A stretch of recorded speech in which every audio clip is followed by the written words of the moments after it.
Tengan muy buenos días. Les saluda el apóstol Oviles Arias.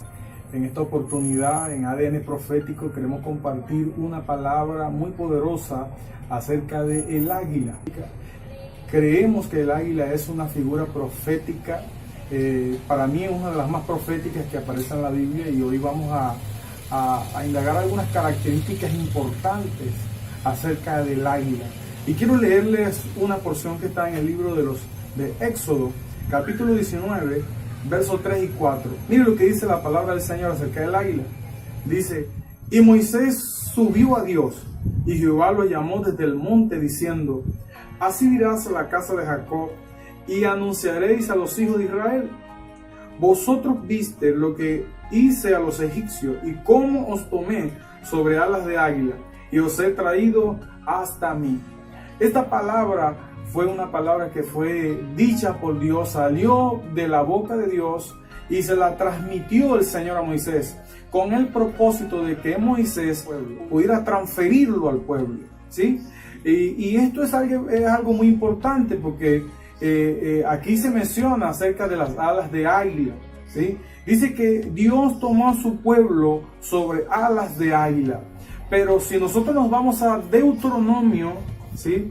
Y buscamos en el libro de Deuteronomio, capítulo 32, y vamos a ver en el momento donde Moisés transmite el mensaje al pueblo, ese mismo mensaje que Dios le habla en Éxodo 19, versos 3 y 4.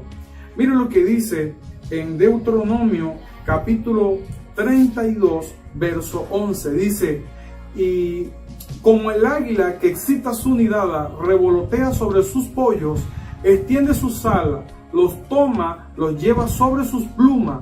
Jehová solo le guió, y con él no hubo dioses extraños. Lo hizo subir sobre las alturas de la tierra, y comió los frutos del campo, e hizo que chupase miel de la peña y aceite del duro pedernal, mantequilla de vacas y leche de ovejas, y grosura de cordero y carnero de Basán, también machos cabríos con lo mejor del trigo. Y estas palabras son bien poderosas, porque a la hora de que Moisés transmite el mensaje al pueblo y lo referente acerca de las alas de águila, el Señor lo que viene haciendo referencia es que Él es un padre águila, ¿sí? Él es el padre águila, y sus pichones representan a su pueblo. Estos pichones fueron esclavos por mucho tiempo en Egipto, pero era tiempo de alzar vuelo.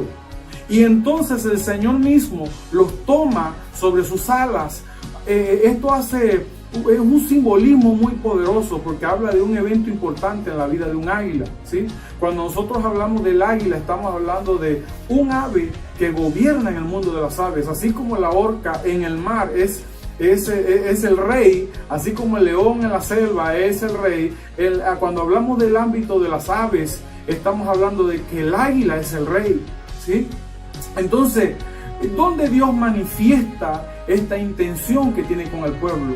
El pueblo de Israel, su pueblo llamado, tristemente había sido sumergido en la esclavitud. Pensaban como esclavos, hablaban como esclavos. Eran 400 años donde su voluntad fue sometida, ¿sí? Entonces ellos necesitaban una reforma, ellos necesitaban ser transformados, porque Dios los había levantado con un propósito, pero el propósito se había desviado. Entonces Dios mismo, como águila, como un rey, entonces los toma sobre sus alas. Y cuando Moisés hace referencia acerca de cómo el águila excita su nidada, está haciendo referencia específicamente. Miren lo que quiere decir Éxodo 19, verso 4. Lo que el Señor viene hablando allí es que esto es como cuando el águila provocara a sus polluelos a volar. Por eso todo comenzaba con excitar. En pocas palabras, el papá águila comenzaba a extender sus alas, comenzaba a abrir sus alas al máximo, y comenzaba a seducir a sus polluelos que nunca habían volado. Entonces la idea de Dios era seducirlos a que ellos voluntariamente extendieran sus alas, comenzaran a ver el ejemplo que le estaba dando, y ellos comenzaran a valorar el poder que había en sus alas, ¿sí? Así comenzaba todo el trato de Dios en este proceso de formación y de educación a la hora de volar, ¿sí? Y es algo muy poderoso, porque luego lo que el águila hacía cuando los excitaba a ellos se emocionaban cuando veían a su papá águila volar, y se emocionaban de tal manera que podían ver el esplendor de las alas de papá águila. Y ellos también, con sus alas tal vez cortas, tal vez un poco torpes porque nunca habían volado, ellos también comenzaban a aletear tal vez sin saber lo que podía pasar. Lo cierto es que todo comenzaba allí, con una seducción, él los comenzaba a excitar en esa área, de tal manera que en su instinto ellos pudieran lanzarse al vacío y pudieran saltar y comenzar a volar. Así comenzaban ellos. Algunos pichones de águilas, al ser excitados con el movimiento de las alas de su padre, se lanzaban al vacío, pero no todo fue así. Hubieron muchos pichones de águilas que no volaban de esa forma, sino que había un proceso más largo. ¿Y cómo era este proceso? Cuando algunos de ellos, después de haber sido excitados, se lanzaban al vacío, pero había unos que no se lanzaban, sino que se quedaban ahí en su nido. Entonces mamá y papá águila comenzaban a sacar la comodidad del nido. Se dice que el nido del águila puede alcanzar hasta 3 metros de profundidad y 2 metros de ancho. Y comenzaba papá y mamá águila a quitar todo el algodón, todo ese pasto que les daba confort. Entonces comenzaban a quitarlo y quedaban las bases del nido, que eran las espinas. ¿Y qué pasaba con los polluelos? Comenzaban a incomodarse. La intención de papá y mamá águila era incomodarlos y sacarlos del nido. Y lo último que hacía era que cuando ya a través de la incomodidad que tenían no eran lanzados, entonces papá águila y mamá águila los tomaban y los lanzaban al vacío, los llevaban sobre sus alas y los arrojaban al vacío para que volasen. Dice que le daban 3 oportunidades para volar.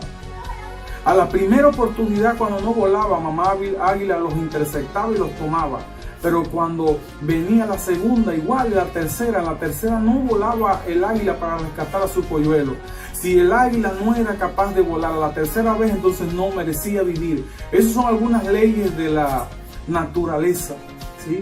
Y eso mismo le pasó al pueblo de Israel, porque ellos estaban cautivos, estaban dentro de un nido. Y Dios comenzó a quitarle el nido para que ellos alzaran vuelo, para que dejaran la esclavitud y entendieran que ellos habían sido llamados a ser reyes. Y para eso nos ubicamos en el mismo Deuteronomio, el libro de Éxodo, capítulo 19. Ahorita comenzamos las lecturas allí. Miren lo que dice en el verso 6. Éxodo 19, verso 6 dice: y vosotros me seréis un reino de sacerdotes y gente santa. Estas son las palabras que dirás a los hijos de Israel. Dios le estaba diciendo que ellos no eran esclavos, que ellos debían volar, que ellos tenían una naturaleza diferente a los gentiles, que ellos eran reyes y que Dios los había llamado para reino. Pero ellos debían entender que su pensamiento los había llevado cautivos por mucho tiempo. El pensamiento puede gobernar nuestra vida. Ellos fueron gobernados por un pensamiento cautivo, un pensamiento de muerte, un pensamiento de pecado por mucho tiempo. Pero había llegado el tiempo donde Dios los iba a sacar de la cárcel, donde los iba a liberar de los garrotes, y ellos iban a ser libres, iban a alzar vuelo. Israel, cabe destacar que Israel, esta generación era una generación que había estado quieta por 400 años sin movimiento, entendiendo que Abraham, su padre, estuvo en mucho movimiento, Isaac, su padre, estuvo en mucho movimiento, Jacob estuvo en mucho movimiento, pero ellos habían detenido el movimiento y Dios le estaba diciendo: era tiempo de entrar en un movimiento. ¿Por qué? Porque el estancamiento te va a paralizar, el estancamiento va a destruir tu sueño y tu visión. Y retomando Éxodo capítulo 19, verso 6, dice que vosotros me seréis un reino de sacerdocio, un reino de sacerdocio. Yo creo que la intención de Dios siempre ha sido establecer su reino, su voluntad en la tierra. ¿sí? Y para entender su voluntad debemos comprender nuestra naturaleza. Un esclavo jamás podrá entender la voluntad de Dios y el propósito de Dios. Por ende, esta generación del pueblo de Israel dice que fueron arrojados, fueron llevados sobre las alas del Padre y fueron arrojados para que volasen. Pero ellos tuvieron miedo, ellos tuvieron temor y no volaron. Por eso la primera generación que llegó acá de Barnea dice que no entraron a la tierra porque tuvieron miedo. Decían que era tierra mala, habían gigantes. Dice que era tierra que tragaba a sus moradores. ¿Y qué pasó con ellos? Dice que duraron 40 años dando vuelta en el desierto. Y ellos no entraron a la tierra, ellos no pudieron volar. Pero la Biblia habla de una segunda generación que entró con Josué y Caleb. Una generación joven, 20 años hacia abajo. Pero ya no tenían 20 años, ya tenían alrededor de unos 65, 45 años. Era una generación nueva, una generación vigorosa, llena de fe. Ellos alzaron sus alas, ellos comenzaron a volar y comenzaron a entrar en un movimiento. El águila es una figura de movimiento. Hay 3 características importantes acerca del águila, pero muy importante, que quiero compartir contigo en esta hora. Y una es la visión. Se dice que un águila promedio tiene 8 veces una visión más afinada que la de un hombre. La visión del águila es importante. Saber de dónde vienes y a dónde vas. Hay personas que no han podido definir su visión y cuando ellos se miran a 10 años, se ven en el mismo sitio. Tienes que renovar tu visión. Águila de Dios. El águila es una figura con una visión muy amplia, y este es el año donde tú y yo tenemos que enfocarnos en la visión, enfocarnos en el propósito. ¿Cuál es nuestro destino? ¿Cuál es nuestro rol dentro del tiempo, dentro del hoy de Dios? Y una segunda característica del águila muy importante es su fuerza, y su fuerza no radica en su pico, sino radica en sus garras. El águila no es tan importante por la fuerza de su pico, sino por la capacidad de tomar, de poseer, de retener lo que fue asignado, lo que considera que es suyo. Nadie lo puede arrebatar de su garra. Así que hoy es un tiempo de levantarte con la fuerza del Señor. La fe muchas veces es el tipo de la fuerza espiritual. Cuando leemos Hebreos capítulo 11, dice que muchos hicieron oír ejércitos innumerosos por la fe. Muchos pusieron ejércitos en fuga, taparon boca de leones, vieron grandes maravillas por la fuerza que provenía de su espíritu, y esa es la fe. La tercera característica del águila es su velocidad. Hay una característica importante acerca del espíritu de la profecía. Cuando nosotros hablamos del espíritu de la profecía, que es el testimonio de Cristo, estamos hablando acerca del águila. El águila, cuando nosotros vemos la figura del águila o las alas de águila, estamos hablando de una figura que representa el espíritu de la profecía. Y algo que tiene el águila es que es veloz. Alcanza alrededor de 185 hasta 200 kilómetros por hora en picada. Es el ave considerada una de las aves más veloces del mundo. Y asimismo funciona lo profético. Lo profético es acelerado. Cuando alguien entra bajo la dirección, bajo la guianza del Espíritu Santo, bajo la dirección de Dios y bajo la voluntad de Dios, entonces alguien se remonta sobre el espíritu de la profecía. Alguien se remonta sobre las alas de águila, y lo que te costaba hacer en 10 años, lo comienzas a lograr en 10 meses, en 10 semanas y 10 días. Todo se comienza a acelerar. Así funciona el movimiento profético. El águila como figura profética es el mejor ejemplo que encontramos en la Biblia, que Dios es águila, sino que también sus hijos, su pueblo tiene la misma naturaleza. La Biblia dice que Cristo compartió con nosotros su naturaleza divina. Hoy poseemos una naturaleza de águila. El águila tiene muchas virtudes importantes que hoy como pueblo debemos retomar, debemos poseer, porque tiene que ver con identidad. Hay muchos que creen que son hay unos que creen que son gallinas, otros que creen que son pavos, pero la verdad es que nuestro llamado es a ser águilas de Dios. Las águilas tienen otra característica importante, y es que ellas suben a lo más alto, suben alrededor de los 3000 metros de altura sobre el nivel del mar. Yo creo poderosamente que es un tiempo de alzar nuestras alas y volar alto.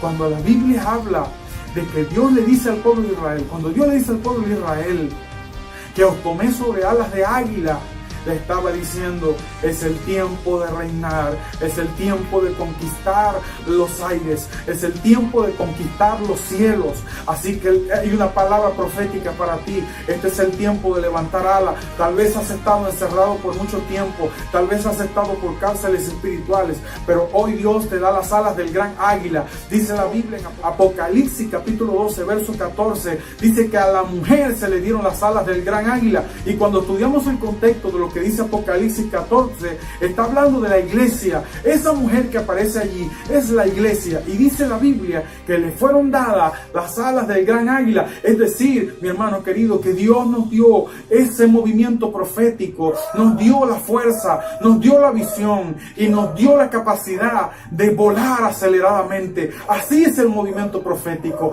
Todo el que está dispuesto a entrar en el movimiento profético de Dios va a entrar en una aceleración muy inusual, poderosa.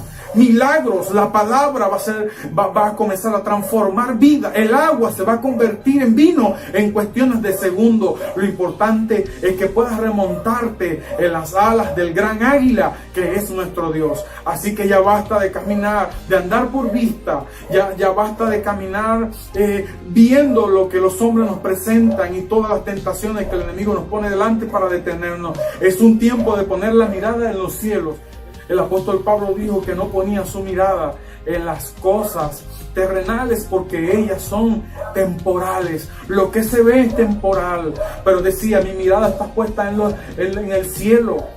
Mi mirada está puesta en lo que no se ve, porque lo que no se ve es eterno.